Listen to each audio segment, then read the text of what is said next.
Peugeot has been very serious about quality with the new 308, so much so that they had 200 prototype vehicles built and then drove them for a total of 4 million test kilometres. Now that's the equivalent distance an average car would travel in its entire lifetime, 20 times over. So let's see how that translates to the road.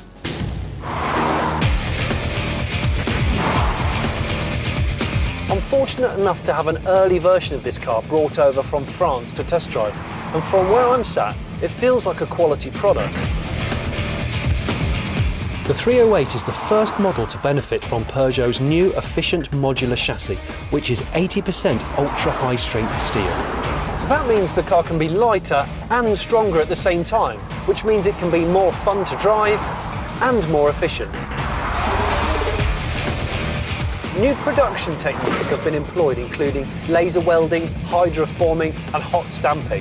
And while that all sounds a bit blah blah blah blah blah, the bottom line is the car feels much more refined.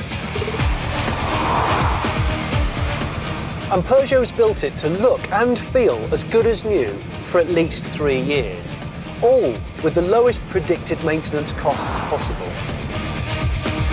Inside, the surfaces have been treated with new anti-static agents so dust won't build up, and the materials used have been developed to have maximum resistance to sunlight damage and scratching.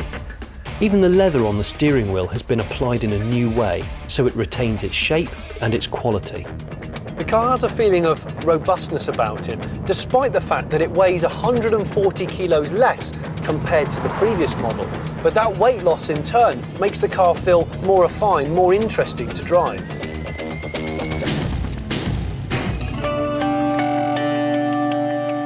The paintwork has a new anti-scratch lacquer, and there's attention to detail everywhere. The rear lights have been designed so that in an impact they're less likely to break and less likely to cause damage to the surrounding bodywork, even when they do. The end result of this effort? The 308 feels like it will last longer than I will. And that's not the only thing that makes the new 308 special. Click any of these links to find out more.